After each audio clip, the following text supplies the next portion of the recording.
Tem uma frase do Vinícius de Moraes que eu acho sensacional, que ele fala: São Paulo é o túmulo do samba. E eu concordo plenamente com essa frase, porque São Paulo é a terra da viola, da cultura caipira. Tem uma adaptação que eu faço dessa mesma frase que eu acho legal, né? Eu não sei se fui eu que criei, mas eu uso bastante, que é: o Brasil é o túmulo do rock. Por incrível que pareça, isso é um fato, embora nós tenhamos aí vários músicos geniais aí, de várias bandas dentro do rock e do heavy metal. A gente pode citar, por exemplo, o falecido André Matos. Temos aí o Igor Cavaleira, que influenciou toda uma legião aí de bateristas, né, dessa onda do metal mais moderno aí. Tem também o Max Kolesny do Crisium, baita baterista. Mas, e aí tem vários outros, né? Só o Angra e o Xamã criou um monte de músico e trouxe um monte de músico foda, né? Uma fábrica de bons músicos. Mas a gente só conseguiu exportar mesmo ali meia dúzia de bandas pro mainstream. Diferente lá da terra do Tio Sam, que por região você consegue extrair em torno de 10 bandas ali, umas mais e outras menos expressivas, mas todas elas conhecidas pelo mundo inteiro. E é sobre isso que a gente vai falar hoje, a dificuldade que o Brasil tem de produzir bandas mainstream do metal, do rock e de outros subgêneros aí, beleza? E antes de a gente continuar aqui, já entrar no assunto, falando em Brasil, se você tá de saco cheio dessa economia instável, do colapso econômico que a gente vai passar a vivenciar aí muito mais agora em 2026, e tá querendo investir na sua saída do Brasil, dá uma sacada lá no pessoal da Idioma Independente, tá? Usando o meu cupom lá, BARBA, você ganha desconto, né, no seu curso, e vai ter também uma aula ali experimental sem nenhum custo. E aí você consegue mensurar como é que vai ser o andamento das suas aulas lá, beleza? Então, Idioma Independente, usa o meu cupom BARBA, lembrando que a gente está no mês de Black Friday, então tem mais desconto. Conversa com o pessoal, vou deixar o link aqui na descrição e comece a investir aí no seu futuro. Lembrando que o desconto é para o italiano, o espanhol e o inglês. Mas acho que o principal aqui pra gente é sempre o inglês, né? Então invista no seu futuro lá com o pessoal da Idioma Independente. É isso aí, vamos pro vídeo. Quando a gente pensa no Brasil, a gente já pensa em atraso. Atraso econômico, cultural, moral, cívico, né? Um monte de coisas aí que a gente pode criticar aqui neste pseudo país, né? Mas não quero fazer aquele vídeo estilo Bostil, né? De criticar a bostileira, aqueles papos furados de YouTube.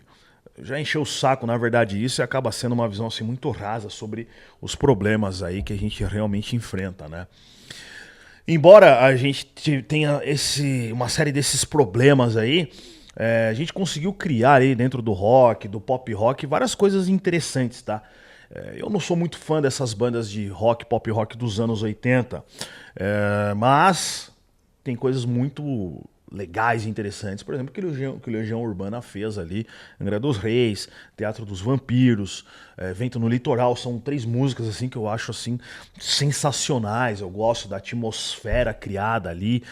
Infelizmente eles não percorreram por esse, né, não pegaram esse molde e exploraram mais isso. Eu não conheço pelo menos mais músicas nessa mesma pegada. E aí eu sempre peço essa dica pra vocês, coloquem aqui nos comentários. Mas tem que ter essa pegada do sintetizador pesada. Não adianta vir com Pais e Filhos, músicas nessa pegada aí que eu acho horroroso.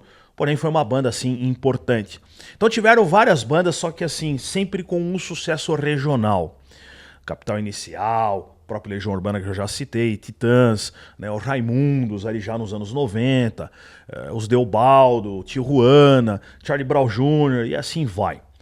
O Traje a Rigor e Ira e assim vai. Mas todas elas sempre fazendo o quê? Um mainstream regional. Vamos sair, nós não temos mais dinheiro, os meus amigos todos. O que é totalmente diferente lá dos Estados Unidos, por exemplo, que é o grande mercado que todo mundo quer penetrar. Ficou meio estranho isso, mas vocês entenderam. O próprio, por exemplo, Creator, que é uma banda de thrash metal, que eu sei que muitos de vocês aqui gostam, ele foi uma banda que adaptou muito o seu som para esse modelo mais americano para tentar adentrar, sair do mercado lá da Europa, né? E se encontrar no mercado da terra do Tio Sam lá, porque é lá que tá os cobre, meus amigos. Uma vez validado o seu sucesso lá, você consegue conquistar o resto do mundo. E o Sepultura valida isso que eu estou falando para vocês. Alguns contam a história de que o Max Cavalera foi com a cara e com a coragem, com cópias de disco debaixo do braço lá, juntou uns cobre e foi com o inglesinho porco dele que perdura até os dias de hoje. Aliás, isso acabou sendo até um charme, né, pro Soulfly aí e pro próprio Sepultura, aquele sotacão carregado, aquelas pronúncias erradas e tudo mais, né?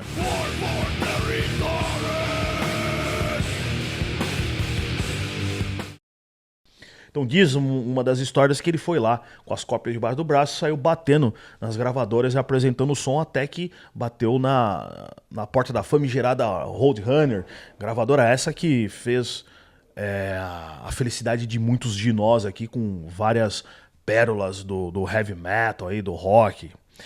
E aí ele conquistou então um contrato aí que não foi muito interessante, mas é o que tinha para aquela época.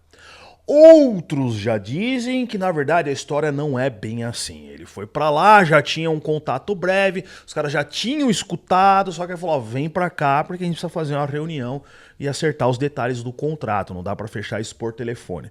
Não é igual hoje que você abre um Meet aí, né? Um Google Meet, tem uma reunião, o cara te manda, você faz uma assinatura digital e o contrato tá firmado, né? Todas as minhas publicidades eu faço dessa forma, né? Eu não preciso ir até o escritório das marcas para fazer. E é muito interessante isso. Então, eu não sei qual que é de fato a história. Se você é um conhecedor de Sepultura, comenta aqui para mim, leu tudo, assistiu tudo de documentário, comente aqui embaixo qual que é a verdadeira história. Eu só sei que a partir dali o Sepultura se tornou basicamente a maior banda de heavy metal do Brasil. Porém, a gente tem todo um movimento dos compadres regionais ali deles, né? Como o Overdose, o Chacal, o Sex Trash e uma série de outras bandas daquele cenário ali de Minas Gerais, das regiões ali, da região de Belo Horizonte, cidades circunvizinhas, né? Das regiões vizinhas ali. Só que só o Sepultura e o Sarcófago conseguiram realmente levar o seu som pro resto do mundo e influenciar o metal moderno e o metal extremo de uma forma realmente precisa. O Sarcófago foi de um outro jeito, né? Ele influenciou muito aquele cenário da segunda onda do black metal, né? Eles se correspondiam com os caras do Mayhem ali e outras bandas. Tem, por exemplo, acho que é o Força Macabra da Finlândia. O cara é finlandês, aprendeu a cantar em português para poder ter essa proximidade, né, com aquele movimento que aconteceu, porque o cara é fanzaço daquilo ali que aconteceu ali em Minas Gerais, né?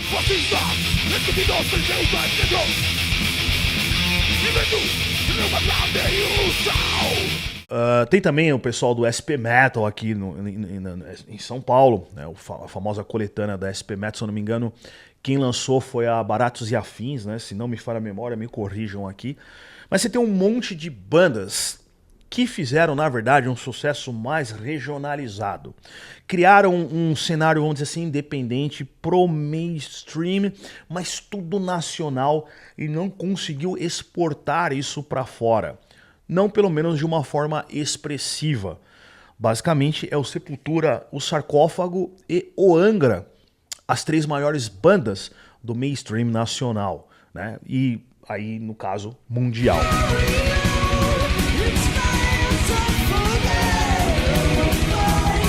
E por que que isso acontece? Lembrando que toda essa galera, eles já são de uma geração ali dos anos, alguns dos anos 60, 70 para frente. Então eles vivenciaram a coisa dos anos 80. E os anos 80 no Brasil foi de forte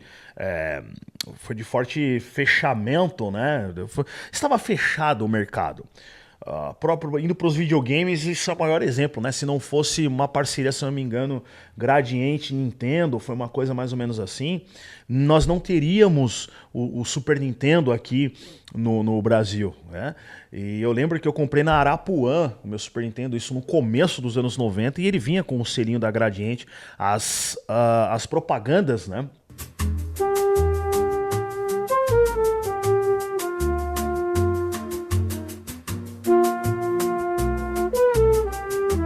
ainda dentro dos videogames, o porquê de a gente ter um monte de máquina pirata. A gente vê aquelas wordplay, né? Tinha uma outra que era na mesma pegada do gabinete da wordplay, mas eu não vou me lembrar o nomezinho que vinha lá. Mas aqueles botões de cristal, né? A gente achava aquilo espetacular. Então, se a máquina tinha aquele botão de cristal, é porque era uma máquina com um joystick muito bem balanceado, era uma máquina conservada. Quando na verdade aquilo ali também é um lixo, né? Quando você pega uma máquina dedicada e que seria a máquina original, você vê a total diferença no manete e tudo mais.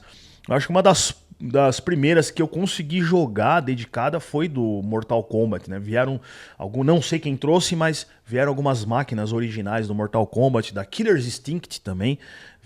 Tiveram algumas coisas ali. Já não existe mais aquele fliperama, foi um dos últimos que sobrou na rodoviária do Tietê, quem é de São Paulo conhece. Então o mercado de videogames é a verdadeira expressão disso. O Dynavision é um clone, né? Se não me engano, é o Dynavision, né? Que é um clone se não me engano, do Nintendinho. Então tudo isso daí foram formas do mercado trazer alguma coisa pra cá, pra molecada, e poder sobreviver por conta desse forte pseudonacionalismo de favorecer o que está aqui dentro. E a gente sabe que é tudo mentira, né? O Estado, quando põe a mão nas coisas, põe pra fazer merda, e é isso que foi a década de 80, que é considerada a década perdida. Isso começa a mudar um pouco a partir dos anos 90, o plano real, a abertura de mercado, a China comprando de todo mundo, né, os commodities lá em cima, e aí a economia disparou, não somente para o Brasil, mas para o mundo inteiro, né? Muitos países se beneficiaram com esse crescimento, que foi uma meta da China, de crescer, sei lá, cara, 100 anos em 10, né? Uma coisa mais ou menos assim. Não é à toa que é uma das maiores poluentes do mundo, né? E aí era aquela época que a gente comprava pastel por R$1,50. Você comprava 4 pastel e ganhava mais uns 3 de brinde ainda. Bons tempos, cara. Que saudade dessa época. Eu comprava um saquinho de ervilha por 20 centavos, assim. Era um absurdo. Foi uma época muito boa. E esse atraso dessa década perdida influenciou diretamente a exposição dessas bandas aí. Então muitas bandas não conseguiram chegar às grandes gravadoras porque elas não tinham o recurso que o Sepultura tinha, por exemplo. Lembrando que os Irmãos Cavaleira, eles vinham de uma condição financeira muito melhor. O falecido pai dos meninos aí, se eu não me falha a memória, ele era... não era embaixador, mas diplomata, não, era um cargo aí bom. Era um cargo bom, dentro desse, eu acho que mais ligado à política, se não me falha a memória. Me corrijam aqui, eu fiz um vídeo sobre a história do Sepultura, mas faz muito tempo eu não lembro dos detalhes. Mas ele tinha um cargo bom e o cara tinha dinheiro, e deixou uma boa herança, deixou uma vida boa para os meninos, e inclusive eles moravam lá num bairro bem de bagaceira, lá numa região bacana lá de Minas Gerais. Eles foram uma peça primordial, assim, para a exposição do metal nacional, e das bases disso foi esse fácil acesso, digamos assim, financeiro aos recursos, coisa que as outras bandas ali provavelmente não tinham. Algumas até conseguiram despontar um pouco, por exemplo o caso do Overdose, que tocou no Dynamo Open Air, inclusive junto com o Sepultura. Tem uma história bem engraçada ali, na verdade engraçada e triste, né? Parece que a Glória Cavaleira fez um inferno para tirar os caras do palco que é onde o Sepultura ia tocar, porque ela não queria que tivesse competição, por assim dizer, né? E aí jogaram os caras pro palco 2, e eles contam essa história no Ruído das Minas, que foi até melhor no palco 2, que foi uma puta energia legal. Algumas bandas então conseguiram arranhar um pouco esse teto do mainstream, mas poucas conseguiram.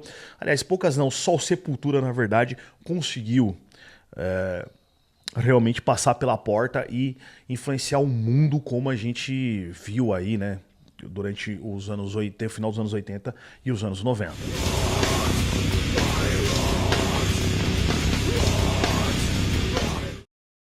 E muito disso se dá justamente por conta desse fechamento econômico. Lembrando que isso também limita as coisas chegarem aqui.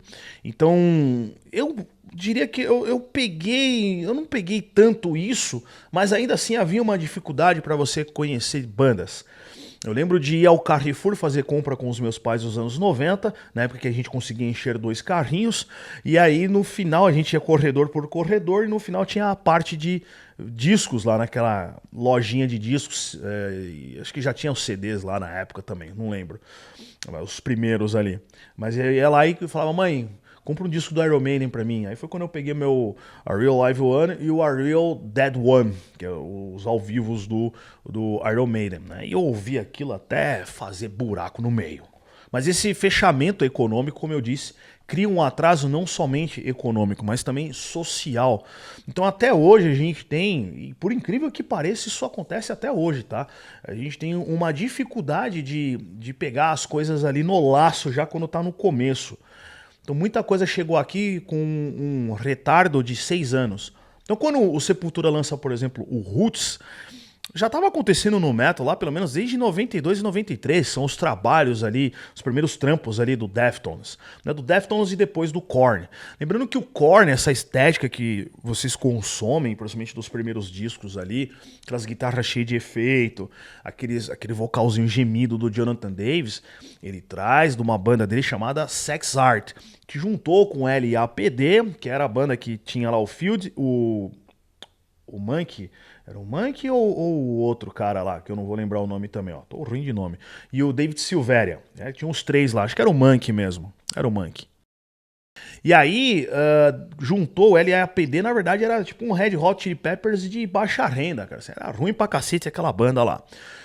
Essa estética toda, como eu disse, de efeitinhos e vocais gemidos é do Sex Art. Então se você não conhece o Sex Art, dá uma ouvida aí e confere, você vai entender o que eu tô falando.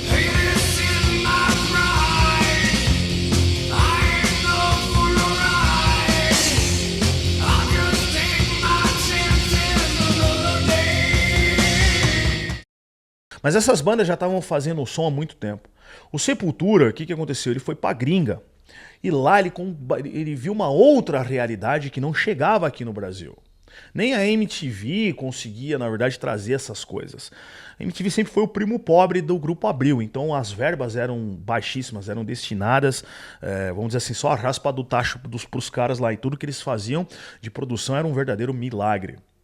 Então, quando o Sepultura se vê dentro daquela realidade e entende o mercado e aí começa a pensar como empresa, que é isso que toda banda tem que fazer, aí eles começam esse processo do Roots. Aí tem o Ross Robson lá no meio, tem o Tino Moreno, né, do Deftones, tá, o Jonathan Davis, o Brian Head lá, os caras estão tudo lá em cima deles, falando, ó, cara, é assim, né?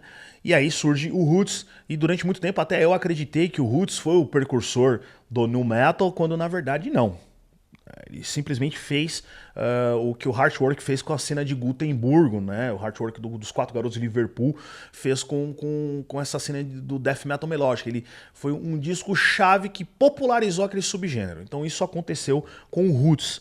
E o Roots fez isso, de popularizar o nu metal.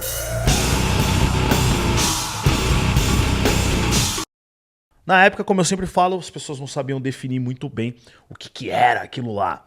E aí eles chamavam de macumba metal e todos esses adjetivos que muitos de vocês aí chamaram. Em resumo, né, eu foco muito no Sepultura porque é a maior banda de heavy metal, né, do Brasil, não adianta. Mas, aquilo que eu disse, tem um Sarcófago, que vai para uma outra linha. Chegou ali no Laws of Scourge, em que eles melhoram a produção deles. Depois tem aquele EP, o Crush, Kill and Destroy.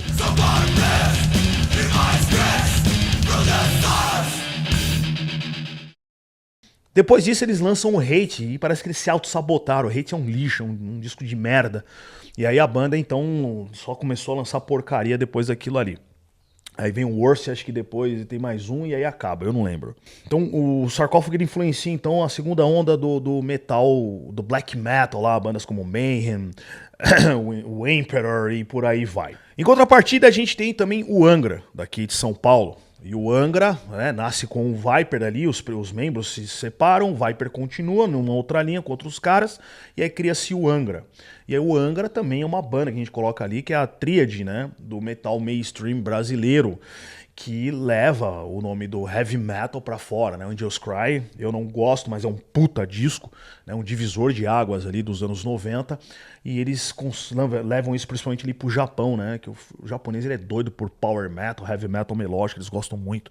E a Europa, porque é um som mesmo de fato aí, mas europeu, não tem o que falar. Isso aí é fato, pelas influências que tem ali de música clássica, né? Aquela coisa mais erudita. Então cria-se essa estética.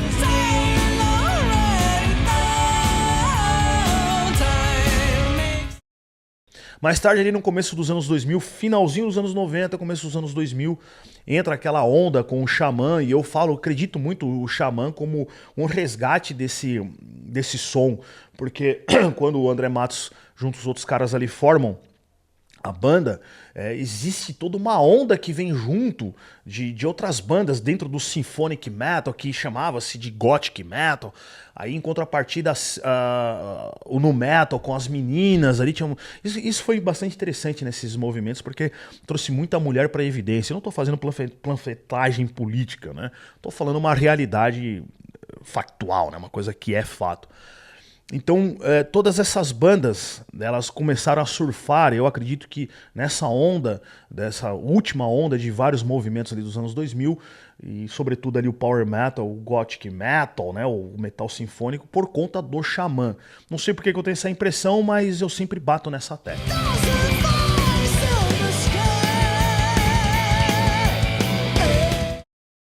Então a gente tem aí, na verdade, então 4 bandas, né? Xamã, Angra, o Sarcófago e o Sepultura. Já numa segunda onda ali, vamos dizer, uma terceira onda do metal nacional que consegue varar o regional e ir pra gringa, né, abraçar o mundo, tem o Crisium.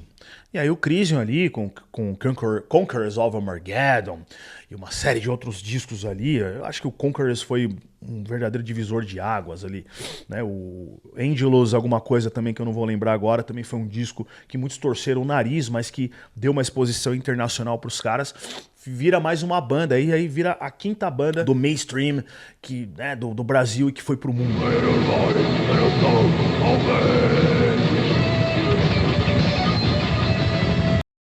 Depois, mais recentemente, né, pode-se dizer assim, vem o Nervosa. E aí depois o Nervosa, a separação da Fernanda Lira, cria-se o Cripta. E todas essas duas bandas, né, vamos dizer que são as duas últimas que conseguiram ir para fora e estão levando o nome do Brasil até hoje.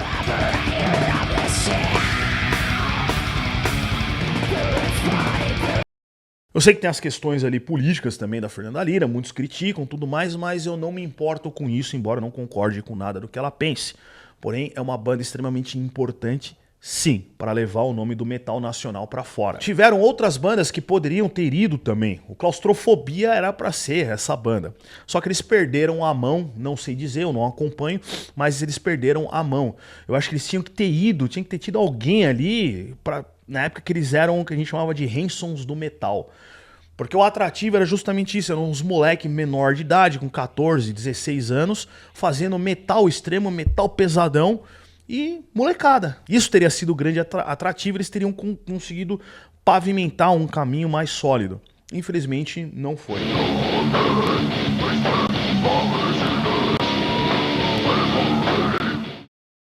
O Corsos poderia ter ido também, inclusive fez shows lá na gringa, mas também não foi. Questões aí de gravadora, né? A gravadora amarrou os caras e parece que não queria soltar de jeito nenhum.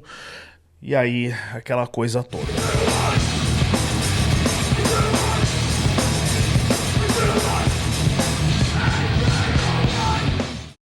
Mas basicamente a gente pode contar realmente de bandas mainstream hoje no Brasil somente 7 bandas, né? Que são essas: Cripta, Nervosa, Crisium, Angra, o Xamã, que já não existe mais, infelizmente, o Sarcófago, já falou que o Gerald que voltou, não lembro quem que voltou, mas é com outro nome e acaba sendo uma banda tributo, você vai me perdoar, não é o Sarcófago, tá? Não porque, não é papo de true, é porque não é o Sarcófago mesmo, não é nem o nome Sarcófago.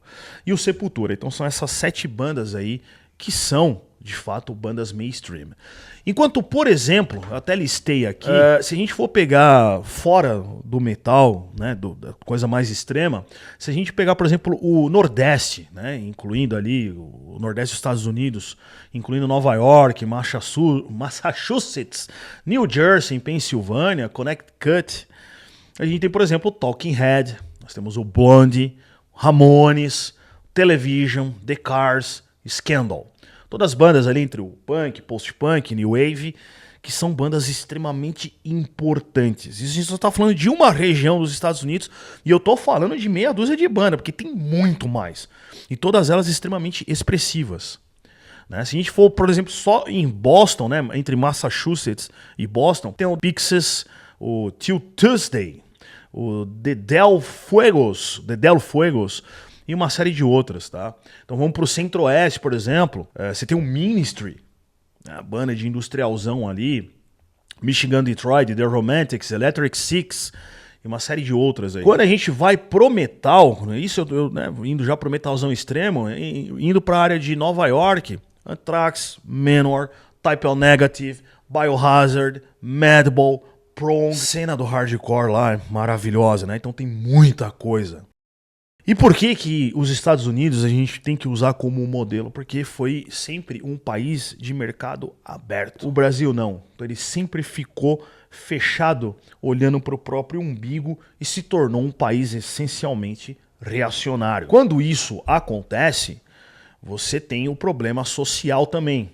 Difícil acesso às coisas, as coisas não chegam facilmente aqui. Quem tem um lado mais rico da família sabe que para você conquistar algumas coisas, um tio teu lá, por exemplo, que era o cara que se deu bem em relação a todo o resto, ia pra gringa e trazia.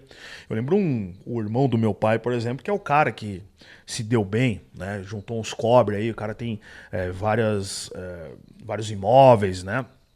A primeira vez que eu vi uma praia foi porque eu fui ainda nos anos 90, olha só que loucura, né, cara? Então a primeira vez que eu vi uma praia foi em Boracé, que meu tio tem uma casa num condomínio lá, e aí ele comprou e reuniu a família para lá conhecer, e a gente passou o fim de ano lá. E eu lembro quando ele foi, acho que para os Estados Unidos ou para algum país europeu, e trouxe uma JVC, uma câmera, cara, uma handcam, e a gente ficava tipo, igual um ZT em volta daquilo, assim, nossa, uma filmadora, porque a gente nunca tinha visto uma filmadora de frente, assim, né? E hoje você vê, com um celular você grava, né? Graças à abertura de mercado. Então, assim, eu lembro que ele espetou essa JVC, né? Essa câmera, né? Essa filmadora na televisão e usou ela como monitor. E começou a filmar a gente se vendo na televisão. Tava eu, meu pai, minha mãe, minha avó sentados no sofá, assim. E a gente, deslumbrado com aquilo. Tecnológia, né? Tecnológia. Então todo esse fechamento criou esse retardo. E aí, o underground tá cheio de banda interessante, tá cheio de banda que tem talento, que tem como fazer sua carreira internacional explodir, só que a gente ainda sofre com o retardo mental, cara. Pode usar esse intelectual, né? Esse retardo intelectual lá dos tempos de Dante, ainda lá na época dos anos 80. Que é o cara não conseguir manusear as tecnologias. Então esse hábito ainda, essa mentalidade analógica, ela perdura. E o roqueiro, ele tem isso ainda, ele transformou isso num charme, numa virtude, né? Se recusar, achar que o digital é uma coisa de poser ou qualquer coisa do tipo. Que deve ser recusado, que deve ser deixado de lado em prol de uma coisa ancestral que já não funciona mais. Então a gente não tem mais bandas mainstream e um dos motivos é essa herança do fechamento econômico e esse retardo intelectual que ainda vai demorar muitos e muitos anos. Eu acredito que talvez a geração Z e a Alpha sejam as gerações que já vão lidar melhor com essa situação. porque elas já nascem dentro do contexto do digital e isso é natural para eles. A gente que é millennial, né, o pessoal que já tá com uns 40, 40 e poucos aí, a gente viu a transição, foi gostoso pra caralho, tá? Foi muito boa essa transição, foi do caralho pegar cada mudança significativa e tudo mais. Mas assim, a gente que na verdade deveria saber mais, porque a gente pegou isso no cerne, a gente aprendeu a pesquisar dentro dessa internet, a gente aprendeu a ir a fundo nos sites ali, mais obscuros, nos torrents e coisas do tipo, pra poder desvendar essas bandas e parece que um monte de gente, um monte de vocês aqui ficou retardado, cara. Vocês perderam a mão. Vocês não conseguem fazer uma pesquisa. Quando eu mostro algumas coisas novas, vocês me perguntam como é que você conseguiu achar isso, Barba? Pelo amor de Deus, cara, vocês que deveriam estar me mostrando. Porque é uma coisa simples, o Spotify tem os amigos relacionados. Você consegue encontrar música ali, bandas e tudo mais. Então eu consigo perceber isso, assim, que as pessoas até hoje sofrem com esse fechamento econômico. E por isso que a gente não conseguiu exportar mais bandas. Não é porque as bandas são uma porcaria. Obviamente tem as porcarias, isso é perfeitamente normal. Mas é porque a gente, né, enquanto povo ali, a sociedade, né, de um modo geral, dentro do setor da música, não conseguiu acompanhar evoluções tecnológicas justamente por causa desse fechamento. E as pessoas não querem, elas não se interessam, né? O brasileiro médio ele não gosta muito de estudar. Então eles não pesquisam, eles não entendem a coisa do tráfego pago, que é uma coisa muito fácil, você senta a bunda aqui e programa posts, né? Claro que tem a estratégia, não é só ir lá apertar botão, mas ele não consegue alcançar mais pessoas, ele não consegue sair dessa realidade atomística do underground. E é por isso justamente que a gente não consegue exportar bandas para fora como os Estados Unidos e a Europa fazem. Existe uma deficiência tecnológica, não é falta de talento. Banda boa tem pra caralho, principalmente no cenário independente. É que vocês que não gostam de pesquisar, vocês ficam querendo que surjam bandas que a mídia, o que restou da mídia tradicional, mostre pra vocês. E isso é um erro, assim, grotesco. Enfim, esse é o meu ponto de vista. Não sei se eu fui muito obscuro aqui, se eu consegui colocar certinho o que eu queria expressar pra vocês. Comenta aqui embaixo o que vocês acharam. Se vocês chegaram até aqui, comente aí. Cheguei até aqui. E é isso aí. Vamos gerar um debate, uma discussão saudável aqui nos comentários. Forte abraço. Falou.